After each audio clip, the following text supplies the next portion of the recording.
Super, thank you.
Well, it's officially 3.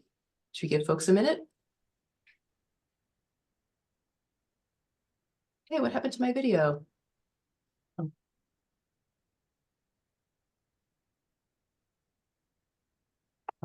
I hiccup.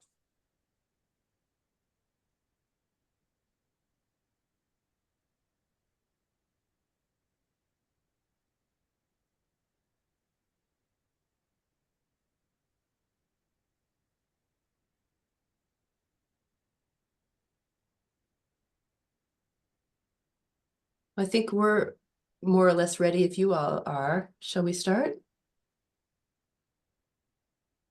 Sure. Should we start admitting people?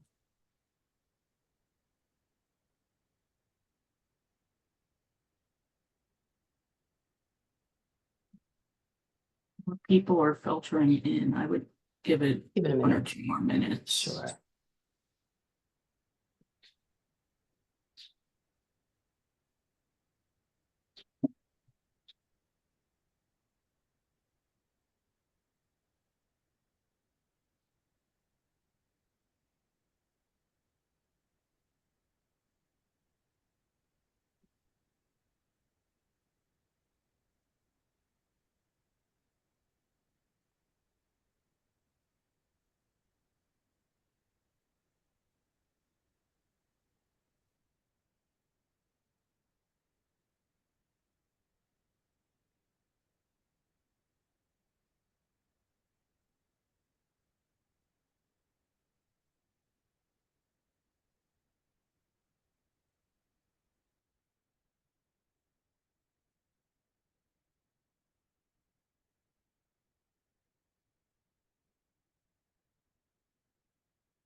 Okay, maybe it's time. What do you think?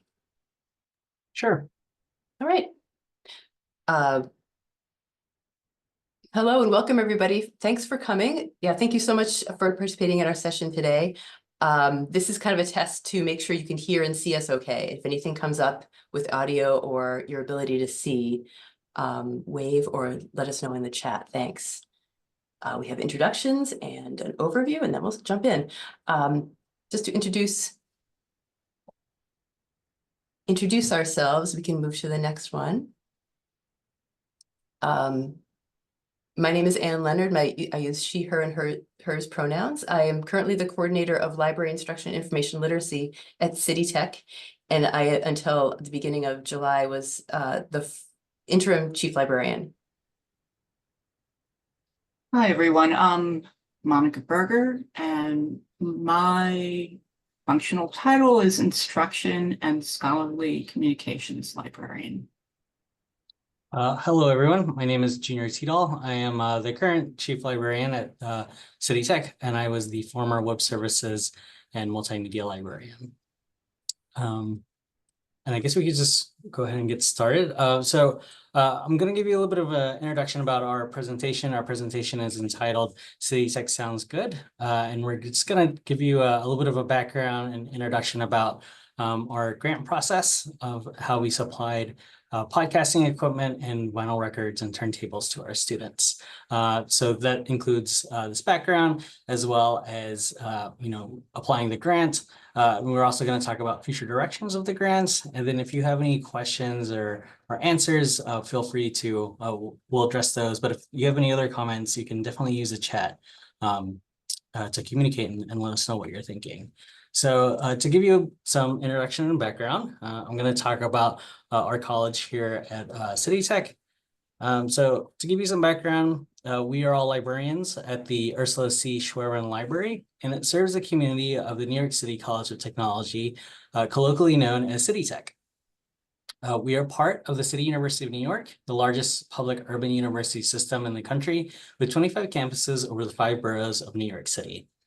City Tech is a commuter college serving over 13,000 undergraduate students in downtown Brooklyn, as well as 5,700 non-degree seeking students. The City Tech Library also serves high school students in the area that take classes for college credit. The college also consists of over 400 full-time faculty and over 1,000 part-time faculty. Librarians here at City Tech are ranked as faculty. We offer a wide variety of programs, from technology programs, professional studies, and more.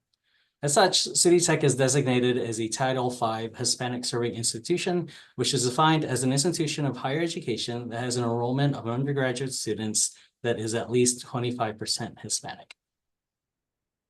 To give you some background of how we operated during the pandemic had a severe effect on student enrollment, especially as our institution is a commuter college. Since New York City was the epicenter of the early COVID-19 pandemic, City Tech suffered greatly. And that includes a 23% decline of enrollment between the fall of 2019 and fall 2022. The physical library closed in March of 2020, with library services moving online until fall 2021. No physical loans were made in this time, and we relied primarily on virtual services and electronic collections. In the fall of 2021, we moved to a 50% in-person schedule and reopened on a reduced weekday-only schedule. During the spring of 2023, we moved to a hybrid schedule. Since our budget is driven by student tuition, the impact of lower enrollment directly impacted library services. This includes cuts to the media collection and loanable technology. Additionally, we had to cut library hours as well as staffing for late nights and Saturdays, which also impacted our part-time students and our part-time faculty. So as we were trying to think of ways that we could use this grant, my colleagues and I brainstormed various ideas. We were particularly interested in what we could do to support our students who commute into campus. Before and after the shutdown, students would utilize our physical space in the library as a place to study or have access to a computer. We also discussed updating our vinyl collection and to continue to develop our podcasting related offerings and capabilities. Now I'm going to talk about a little bit of our vinyl collection. Just to give you some background, we have the second largest vinyl collection within the CUNY system, right after City College in Manhattan. The collection is available only to City Tech students. It is not loanable within the university or through interlibrary loan. Before the grant, the vinyl collection was closed, but to increase circulation, we opened up the area for open browsing. So students and faculty can come in and they can, kind of serendipitously discover new materials that we have and go through the collection and browse. We also updated the collection through a variety of ways, including weeding the collection and also re-sleeving older materials. Our collection kind of goes back probably starting in the mid-60s, if I remember correctly. So we have a large collection of older materials and older vinyl records. In the past, we've also requested funding from our student tuition technology fee to loan out portable turntables, which would allow students access to the technology so they can actually utilize and listen to our vinyl collection. However, since that technology fee is connected to the tuition, this has been problematic to fulfill over the last few years. Besides the vinyl collection, we also try to offer podcasting and podcasting capabilities to our students. Currently, we have a credit-bearing course called Lib 1201. And this particular course has a podcasting assignment, a group project aligned with the course content on current issues and media and information. The library also started our own podcast called City Tech Stories right before the pandemic, which not only described news and events at the college, but also provide a way to share the library's audio tour and to connect the City Tech students or City Tech community with faculty librarians. During this time, I also wrote a book called Podcasting, A Practical Guide for Librarians, which shows librarians how to, go through the step-by-step process of how to create and distribute a podcast. So that's a little bit of a background about our college and our students and some of our capabilities. But I wanted to ask everyone that's attending this question, what recent projects have you worked on that successfully engaged students? And go ahead and please share your responses in the chat. While you're kind of thinking about that, I'm also going to pass this on to my colleague, Anne, but feel free to fill in the chat and share your own experiences with your projects. Let's take a minute to see what folks want to offer and share before I launch into the next phase.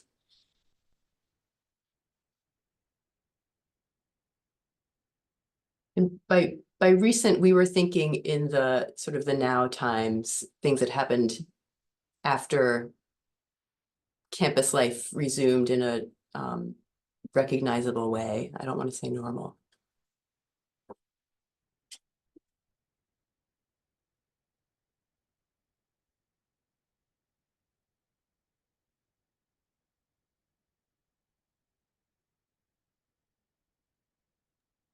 So thank you for sharing that. I'll just read what's in the chat. So far, the most engaging one is Groove at the library, the vinyl celebration event.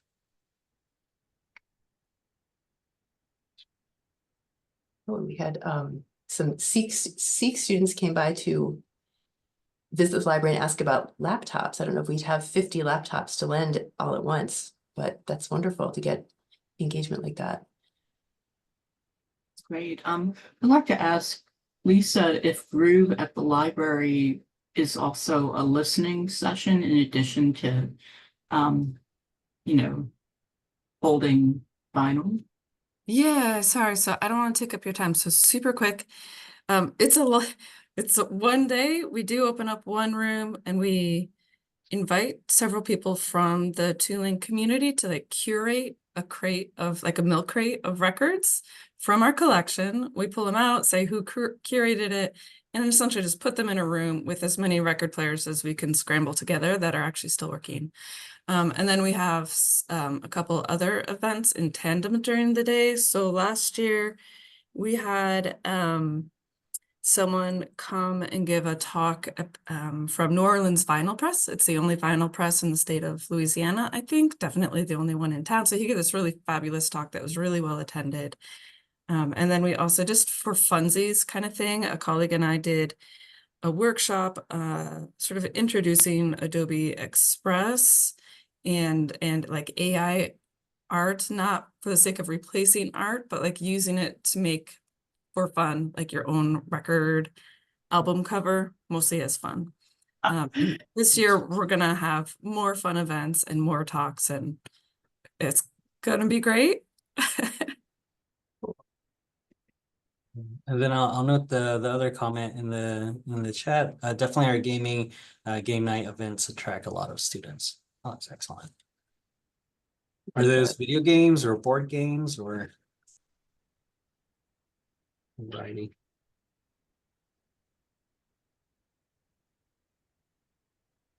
Yeah, sorry. It's a mix of board games and video games. We usually have a little setup for VR. We have board games in one room. We have a few tabletop role-playing games, kind of like set up like where people sign up for the sessions. Those can be really popular. We've in the past also had like little workshops on like how to create a character for D&D or how to be a dungeon master, things like that. Sounds excellent. Hmm.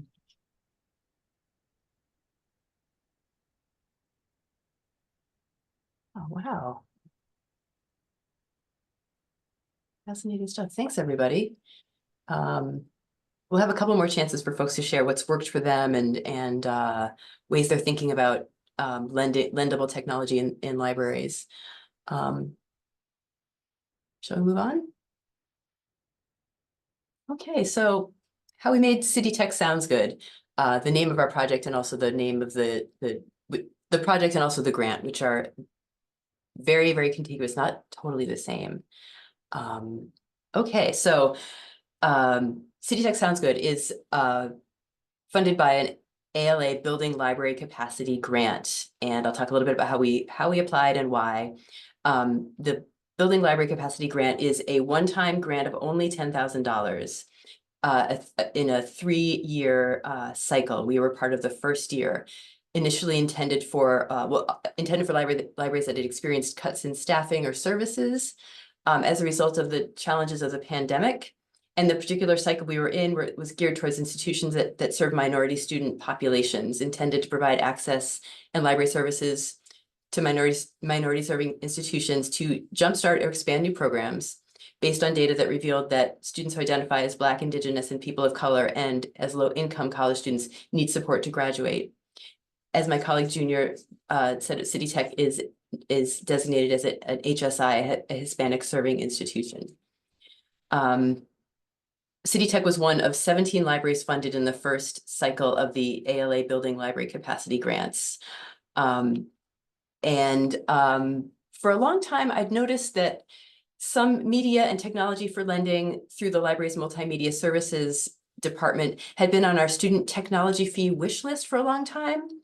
And since it never got to the level of high priority, it wasn't funded over several annual rounds of funding. And because tech fee is a student fee, which is tied to enrollment, availability of those funds became very precarious during our enrollment challenges in the 2020 to 2021 and the following academic year. Enrollment seems to be the trend line seemed to be going in the right direction these days, which is great. So the grant really seemed perfect to fulfill this need. And the proposal also required us to describe how we're going to program and promote use of the equipment and the media purchased with the grant, which I felt like a very good exercise, a really good practice to engage in, while sort of helped us think through the why of all of these requests. For me, being the PI was a new role. And this project afforded many ways to collaborate within the department and around the college. And I want to make clear that my two co-PIs are here presenting, Monica and Junior, and reflecting on this, I made me realize we really have complementary skills and specialties that we brought to this project. And although the grant funding period is over, I don't feel that our project is anywhere near over. Next slide, a little bit about the goals. Bringing students back into the physical library after the pandemic shut down, especially during a period where there was a lot of synchronous online and hybrid teaching and learning. We thought that by offering different old and new technologies and related programming, students could have tangible experiences learning about digital media creation, also analog media consumption, something that was fun and engaging and simple, easy, not too challenging to begin with. And we could address this ongoing gap between what we proposed, the lendable technology for our media services department, what we wanted, what we put on our tech fee wish list, and what was actually funded, given the situation with the availability of those tech fee funds. We prioritized getting familiarity and exposure and training to media and technology, both old and new. And I think we were really influenced by something we saw in our community, which is a small but growing circulating vinyl collection at the central branch of the Brooklyn Public Library, which had a listening station. It was placed in a very high traffic area of a very, very busy, large branch in a major city. I think this was also very much driven by each of our individual own long-standing interests and commitment to music. And looking at this ways perhaps to reach the curricular and the co-curricular needs of students with one multifaceted yet pretty small project was something we could do with this. We thought we could do with this. We really wanted to get, in order to bring students, welcome them back into our spaces and bring them into the library, get students involved in the curation and selection of the library's collection of vinyl. It gave us an opportunity and a challenge to try new outreach, but really for a specific purpose. The fun part, you always think it's going to be the fun part of the grant, is spending the money. Very compressed, short award period of 6 months. So once the grant was awarded, spending the funds wisely yet expeditiously was a real priority. There was an external challenge with the ALA's very short timeline, and they were extraordinarily generous and kind with and liberal about extensions when some of our media proved very, very challenging to actually obtain. We were able to collaborate with the City Tech Foundation that administered our funds, and they lent incredible overall know-how with respect to how to purchase from some of the specific vendors that we really wanted to work with. At the time, my colleague Junior was in the role of media services librarian and was on a well-deserved sabbatical. So this created an opportunity to collaborate outside of the library department with someone who's on campus, who's a staff and adjunct faculty member who teaches media production in the college departments of entertainment technology and communication design. That person is a true maven in terms of media creation and production experience and enthusiasm. And he was able to work with us to update our specifications for the equipment, which was know-how that we really needed in Junior's, while Junior was taking sabbatical and working on a different project. And someone with classroom experience with media making assignments had a very good perspective about durability and practicality of the equipment we knew we wanted.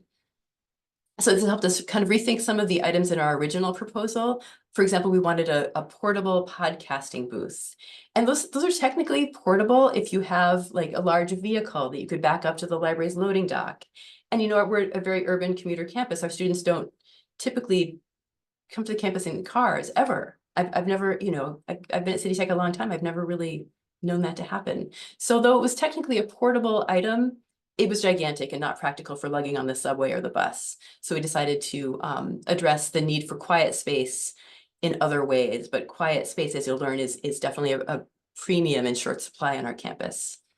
New technology that was meant to be loaned meant we needed new policies for circulating equipment. We use an existing circulation policy to lend vinyl records. This is, of course, an impact on the personnel at Access Services and Circulation and Borrow and Return. The new technology and new media needs cataloging, which is an impact on the workload of personnel in technical services. These are all some things that some of the things that I learned that are extraordinarily valuable. Also, spending a small grant in small increments is a lot of work relative to the total amount and the scope of the project, something I will definitely keep in mind in future projects like this.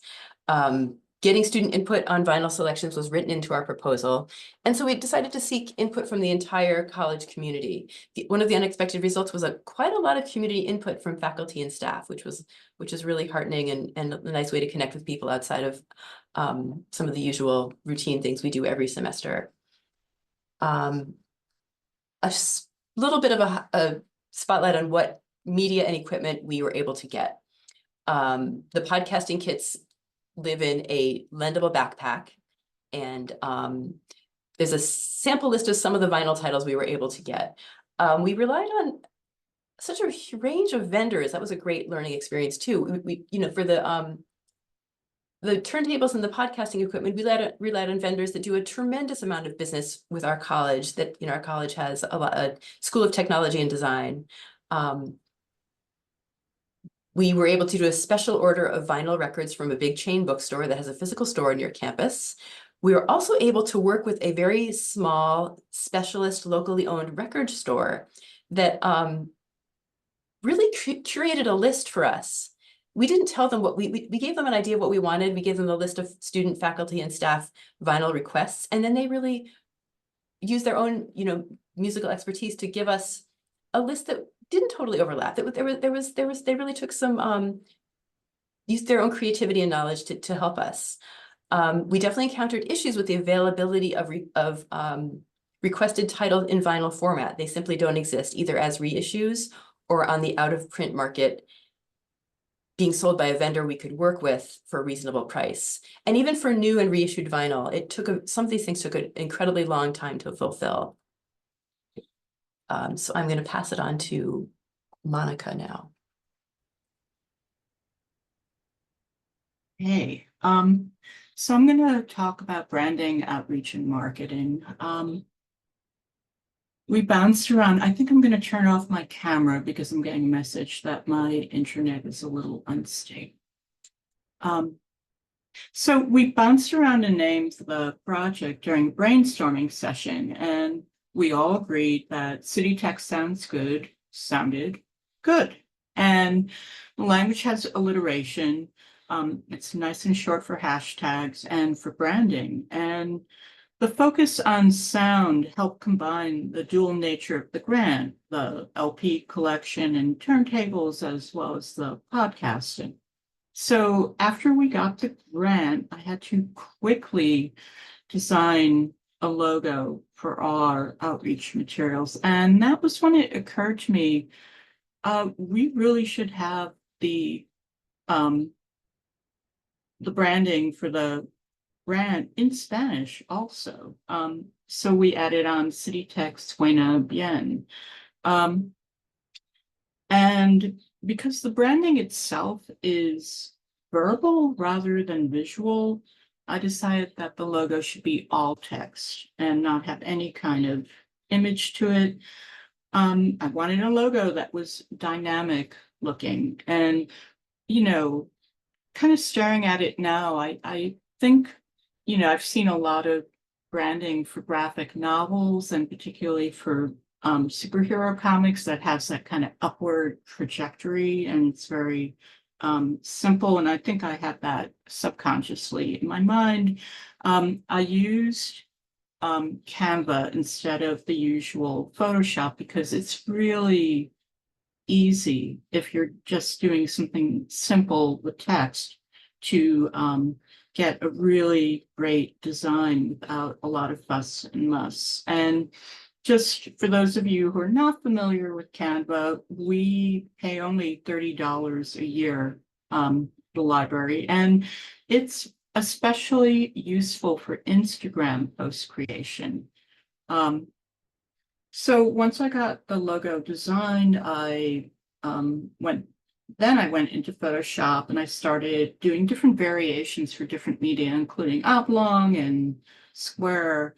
And we moved ahead with the print outreach. And I was especially happy with the stickers that I designed, and that's what's up on that screen. Notice it has a white border.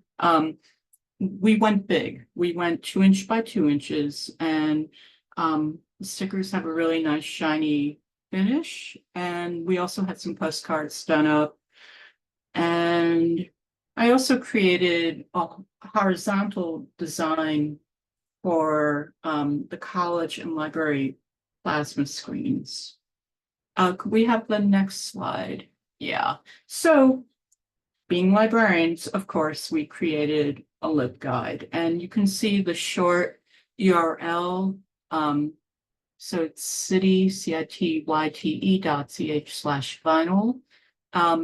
And this LibGuide is helpful for anyone, you know, curious about the grant, but also meant for faculty and students more specifically. So the second item, suggest music or spoken word, is where students could submit their suggestions. And there's even all this podcasting information further down where it says how to podcast. So next slide. Okay, so back to Instagram. So that's the main way we try to reach students.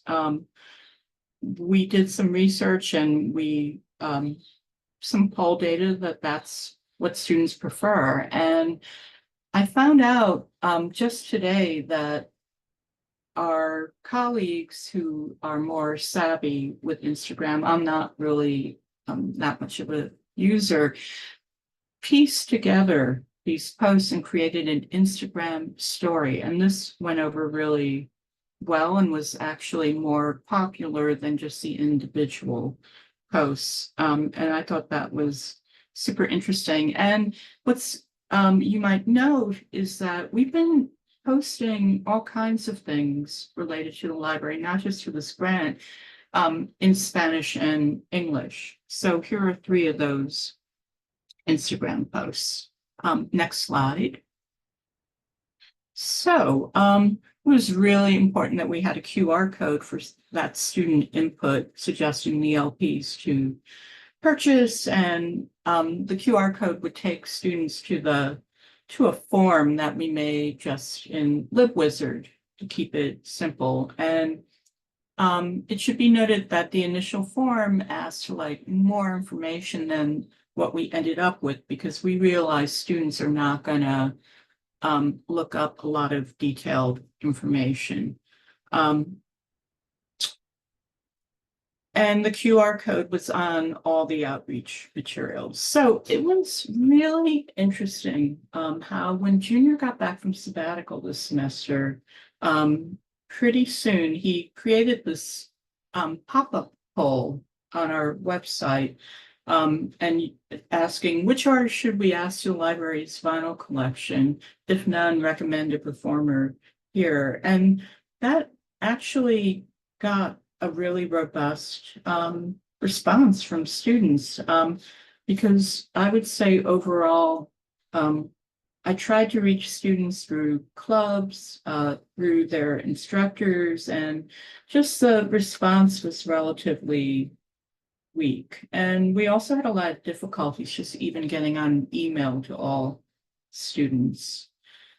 Tried doing some blogging related to the grant, and specifically on Latin music. And you can see 2 posts, one on bachata, which is a Dominican musical genre, and another one about, the incredible importance of Puerto Rican music and the history of New York City music. And Junior and our colleague Jen took the turntables and a few records down to, I guess, what we call our club hour every Thursday, where there's tabling. And yes, a few students interacted with them, but, I would say overall student response was minimal. Could we have the next slide? So just for some quick assessment, there was only 1 visit each to the library to use the podcasting equipment or to borrow LPs or turntables, and we're just reporting this semester because this is all really a recent project. And we had a tough time getting students to come to the workshops or just to visit in general, to visit the library to access the podcasting kits and the vinyl. So we gave 4 workshops total, 2 each on using turntables and vinyl and then podcasting. So in our grant, we plan to give a survey to the workshop attendees, but because the turnout was not so great, we decided that was not feasible. So we'll try a different strategy in terms of assessment in the future, which I'll talk about in the final section of this presentation. Can we have the next slide? So now I'm going to briefly talk about pedagogical possibilities, and Anne will talk at more length in a few moments, but I want to tell a little anecdote that late in the spring, one of our English composition, aka English 1101 classes came in, and every section is supposed to have a library information literacy workshop, and typically will focus on how to do research. But this instructor was not having his students use the library for research and said, please give my students a library tour. And our colleague Keith it very cleverly made a key part of the tour, taking those students to our multimedia area and showing them the LPs and the record players. And I'm not sure, but possibly the podcasting equipment. And the upshot is that the students were genuinely excited. And, Keith told me and Anne and others, about this whole experience. And it got us really thinking about the potential of City Tech Sounds Good to engage students, but in a classroom or pedagogical context. So now Anne will talk more about the pedagogical possibilities of the grant. Thanks, Monica. At City Tech, the library houses 2 credit-bearing semester-long courses, Lib 1201, Research and Documentation for the Information Age, and also Lib 2205 ID, Learning Places, an interdisciplinary course, typically co-taught with faculty in other departments, as well as in the library. I have been an instructor and co-instructor assigning and grading podcasting assignments for Lib 2205, and I know another session today referenced the podcasting assignment. I really love to hear about everyone's experience with the podcasting assignment. It's a natural group project, of course, yet without, and this is going back to the before times.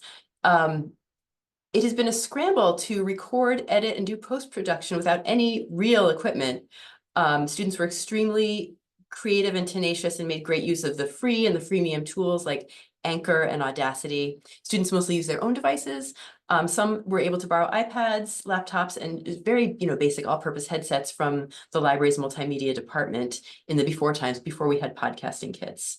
The podcasting assignment in our case is a scaffolded assignment with a research question and annotated bibliography, the requirement of a script. The script needs to explicitly reference how the primary and secondary sources from the annotated bibliography help answer the research question. And it's graded not necessarily on the production of the podcast, but the quality of synthesis of sources to address the research question. So really, this assignment's really functioning a lot like a research paper. And the podcast offers the show notes, which is another way to kind of functioning like a references list in a way. At City Tech, we have this opportunity to rethink the library orientation that happens in sections of first year writing, English 11, English composition, first and second semester. For some reasons we won't necessarily have time to get into here, we're envisioning potential of a library orientation that is about library familiarity, potentially independent of a research assignment. And this allows us to think about how the media collection in our library integrates and shows up in new students' initial library experiences. And drawing from the experience with our colleague that Monica described, we may have a little bit more time to introduce students to in person to physical media and technology that we lend. And we're talking about thousands and thousands of potential students in a typical semester. Nearly all sections of the 2-semester first year writing sequence, the majority of public speaking and the intro to college life course take place in person. Not all of those sections visit the library, but if we have, say, in a typical fall semester, we might have over 150 sections of English Comp 1 times about 25 students. That's a lot of people using our space for library orientation. So our question is really, how can the library orientation that's in the first year course curricula engage new City Tech students by engaging some of the more appealing and co-curricular aspects of our collection and our space? So that's a question we're still, although the grant period is officially over, we're really, working on this, answering this as we continue on this project post the funded phase. Let's move on to the next slide and with a question for you all. What outreach strategies have worked best for you, especially with regard to actually reaching students successfully? Share, and if you want to share your thoughts in the chat, that would be great.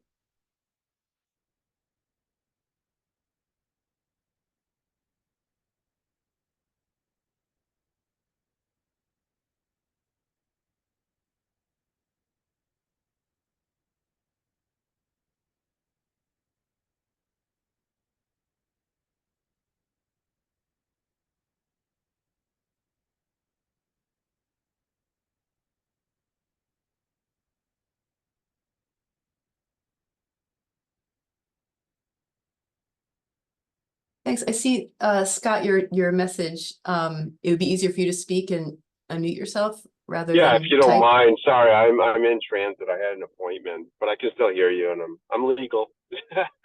I've been doing this for a while. I wrote a book on the topic. It's called Student Created Media: Designing Research, Learning, and Skill Building Experiences with ALA Editions. A couple of years old, and we do talk a little bit about podcasting in that book.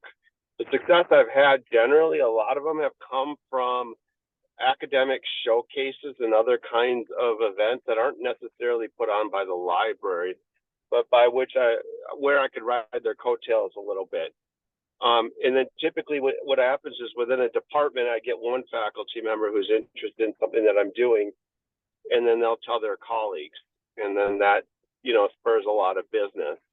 But, typically getting out to where they're at in some kind of where the faculty are at in some kind of a event or a forum is very useful. The other thing that I've tried, but I haven't had as much success, is that I have a dedicated student media assignment workshop. I'm happy to share the slides with anybody on that, and it's provocative, but unfortunately, it's really hard for me to get folks to sign up for that workshop. I've actually been able to use that though in an upcoming series that the libraries are offering to faculty, and so that's a dedicated series, and I'm a little bit more hopeful. But that's basically the other thing that we'll be doing this year is an event showcase, what we're calling the Creator Showcase, and we're going to have students. They'll each have 5 minutes to talk about, show a small portion of their project and talk about it. And we're going to be inviting a lot of faculty. So I guess the long and the short of it is events tend to be really successful. And then once you have one success, it sort of can spread like wildfire, if that's any use. Thank you. Super, thanks. Thanks, Lisa. Yeah, I wonder if there's a way to make this a responsibility of our student workers. I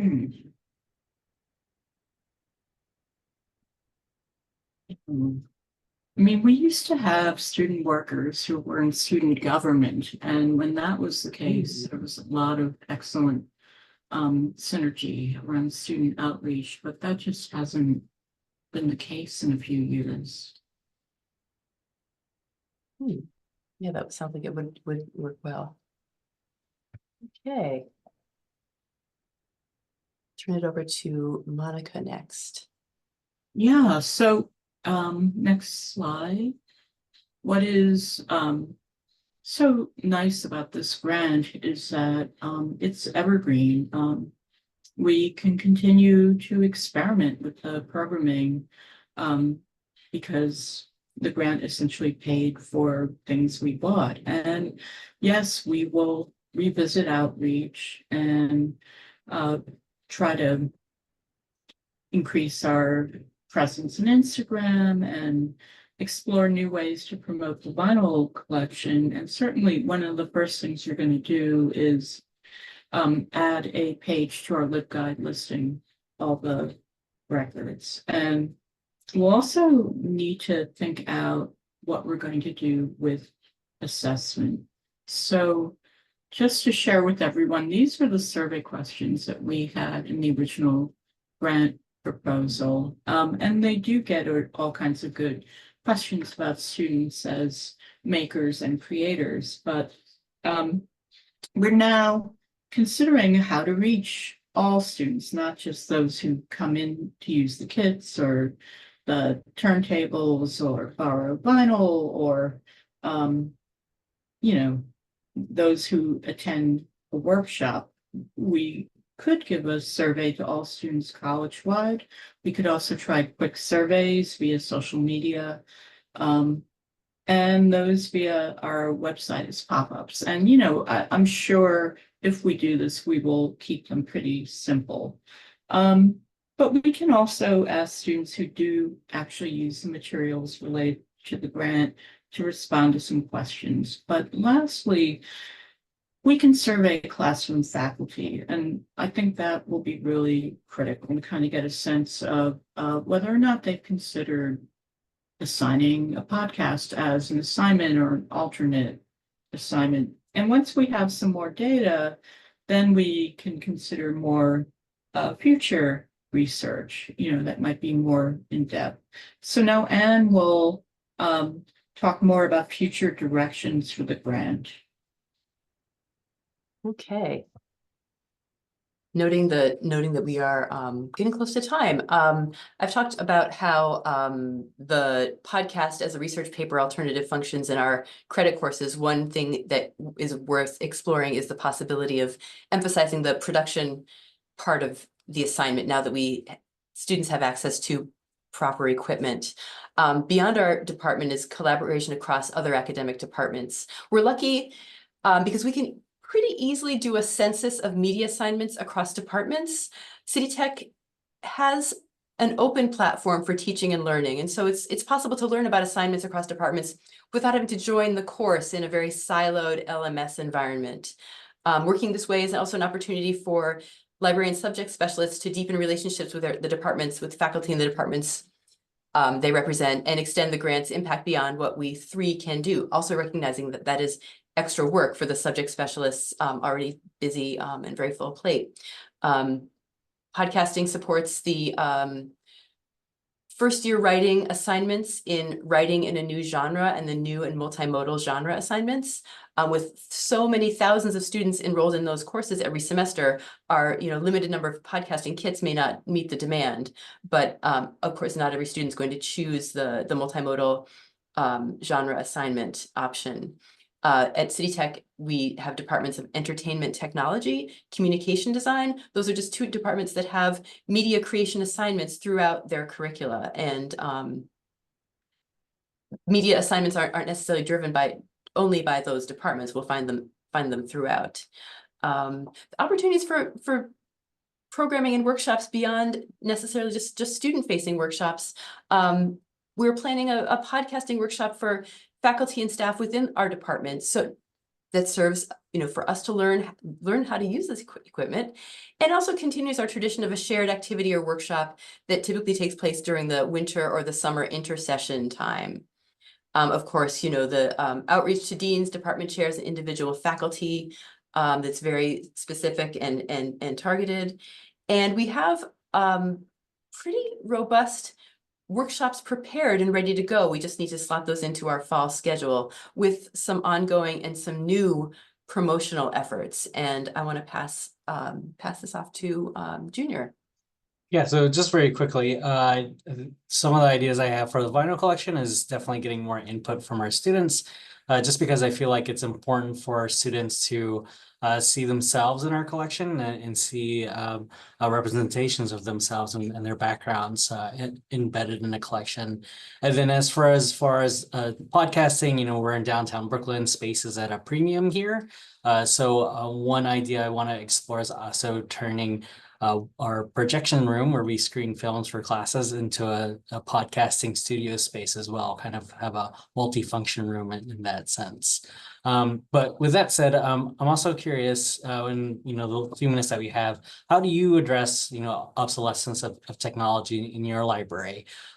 Feel free to share that in the chat, as well as any other kind of comments or questions that you may have as well. So here's our contact information if you want to get in touch with us and reach out and let us know what kind of projects that you're working on or any kind of like strategies that you have in reaching your students as well.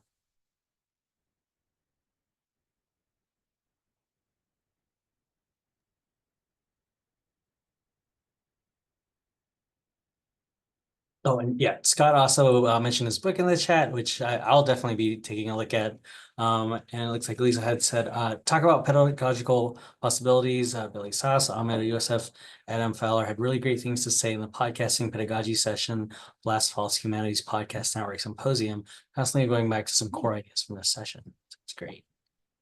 Super, thank you. And thanks for the link, Lisa. Thank you. Mm-hmm.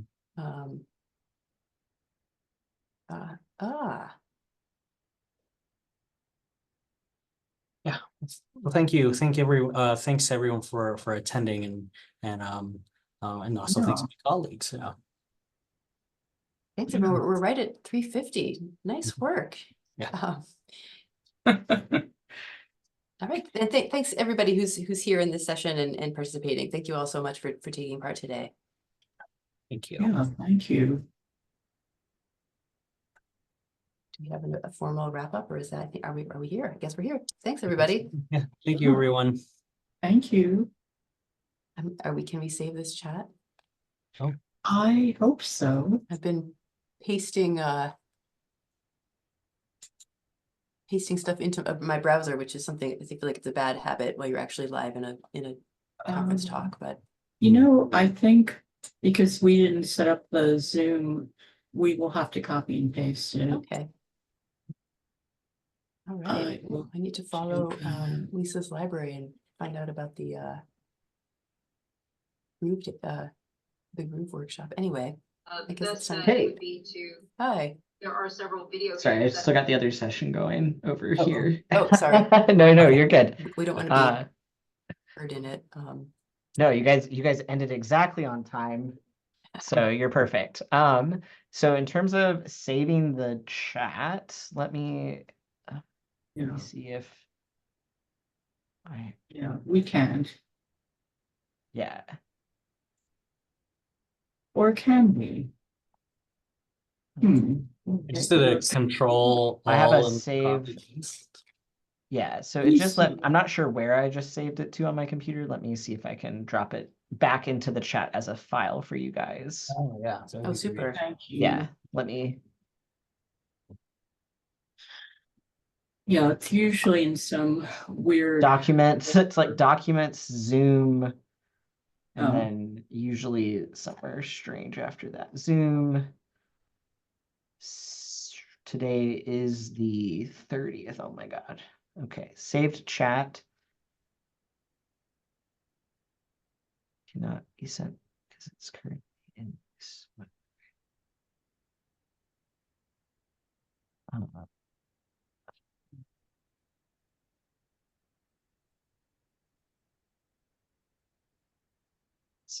There are Being a funny little- Scott's book, by the way. It looks really interesting. Scott Spicer's Yeah. book. Any preference if I should get it in print or electronic? Oh, print. I don't know. No, I'm gonna say no preference. Officially no preference because, yeah. All right, I'm gonna see if it lets me. There we go. Okay, so there's the chat if you Oh, wanted super. it. Thank Oh, you. awesome. Thank you so Fantastic. much. Yeah, no problem.